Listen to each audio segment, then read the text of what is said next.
अब मेरे पीछे जो घर देख रहे हैं, यहाँ पर परसों रात तक खुशियां ही खुशियां थी, लेकिन कैसे वो खुशियां एक मातम में बदल गई। बताया ये जाता है कि उसके ही बहनोई ने उसको कत्ल कर दिया। 5 साल से पहले मेरे ही मन दरवाजा करके आया था, ठीक है। तो जल्दी का गाड़ी निकालें, लड़कियों को छोड़कर उसको लेकर जाएंगे। अब मेरे पीछे जो घर देख रहे हैं, यहाँ पर परसों रात तक खुशियां ही खुशियां थी, लेकिन कैसे वो खुशियां एक मातम में बदल गई। यहाँ पर हुआ एक नहायत ही अफसोसनाक वाकया।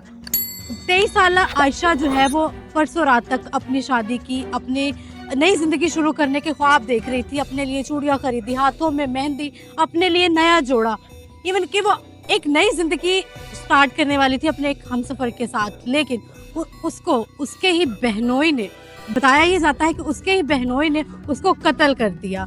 आखिर ये सारा मामला है क्या? अहले मोहल्ला हमारे साथ मौजूद है, उनसे जानते हैं। अस्सलाम वालेकुम।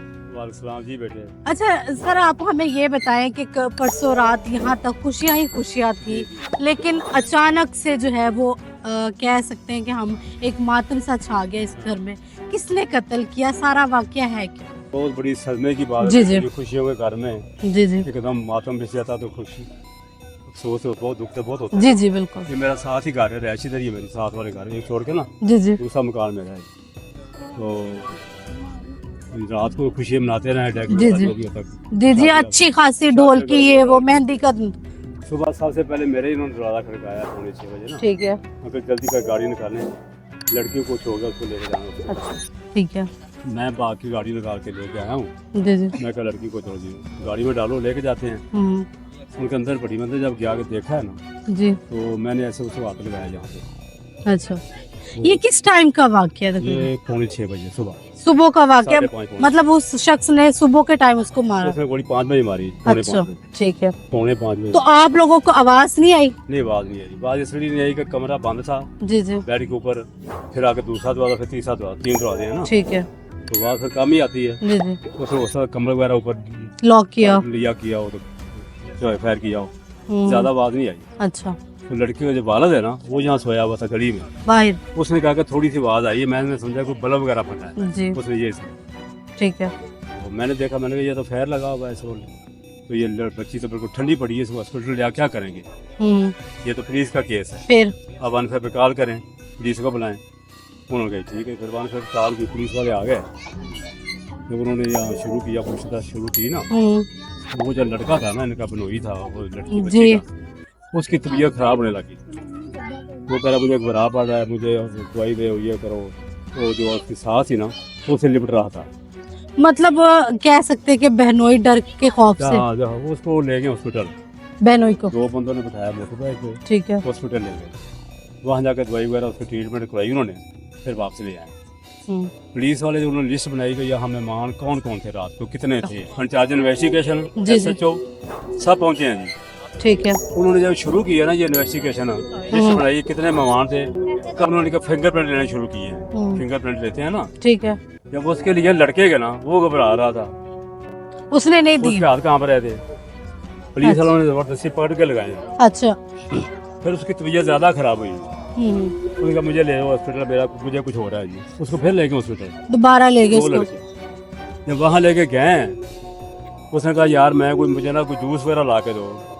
अब वो जूस है लेने के, उसने दौड़ लगा दिया, कहीं वैगन पे चला गया, रखे बैठ के दौड़। मतलब वो पुलिस की हिरासत में नहीं है? पुलिस तो यहाँ थी ना। जी जी। पुलिस को तो पता नहीं था ना कि कौन है क्या है। जी जी। अब जब वहाँ से भागा, फिर शक पड़ा कि यही बंदा है। तो सुनने में ये भी आएगा उसकी पूरी फैमिली को पुलिस वाले ले गए?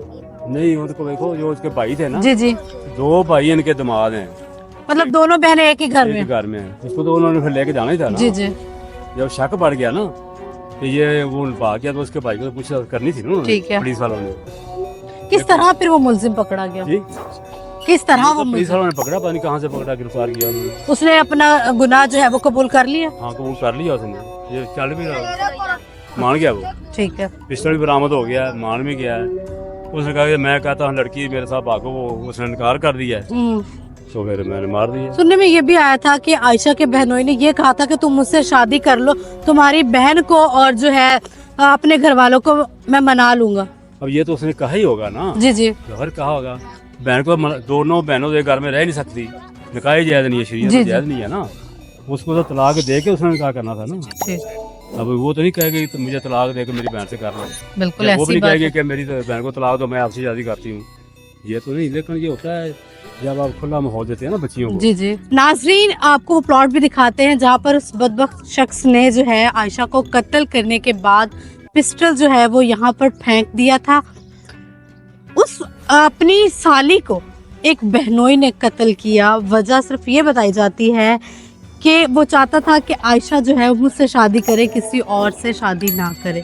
ये वो प्लॉट है जहाँ पर उसको कत्ल करने के बाद पिस्टल को फेंक दिया गया। क्राइम रिपोर्टर मौजूद है, उनसे बात करते हैं कि ये सारा मामला था क्या, क्योंकि उनको सबसे पहले ये पता चला तो उन्होंने स्टोरी की तहकीक। अच्छा मैम, आपने सबसे पहले इस केस के बारे में इन्वेस्टिगेशन की, आपको पता चला, आपको क्या लगता है कि आयशा को उसके बहनोई ने क्यों कत्ल किया?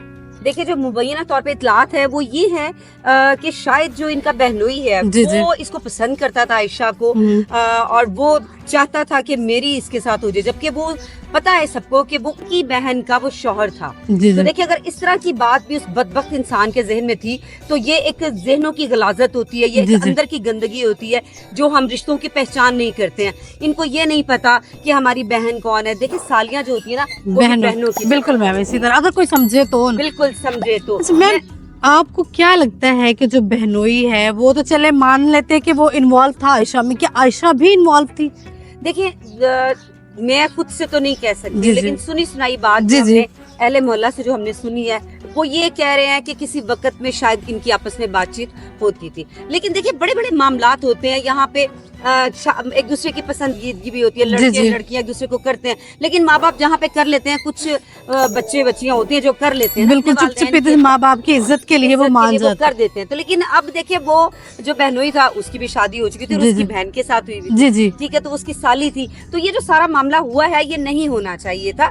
वो बेचारी, आप देखें कि एक 22 साल लड़की जिसके हाथों पे मेहंदी लगी, देखिए बिल्कुल। मैंने जब देखा, मैंने तस्वीरें देखी तो यकीन करें मुझे बड़ा दिल को एक तकलीफ पहुंची वो ना। देख कलेजा बाहर मुंह को बाहर आने को। आया कि उसके हाथे पे पूरी मेहंदी, दुल्हन, मतलब वो सोच रही होगी कि अच्छा कल मेरा इस घर में आखिरी दिन है, मैं अब यहाँ से रुखसत हो जाऊंगी, मेरे जी, माँ जी। बाप जो है वो कुरान के साए तले जो है मुझे वो रुखसत- मुझे यहाँ से रुखसत करेंगे। लेकिन उस बेचारी को क्या पता था कि मुझे कफन में लपेट के जो है मेरे घर वाले कि बजाय- उसको कफन नसीब हुआ, लेकिन ये उसको पता नहीं था कि उसके बिल्कुल। ख्वाब इस तरह से चिकना चूर होंगे। जी बहुत शुक्रिया मैम।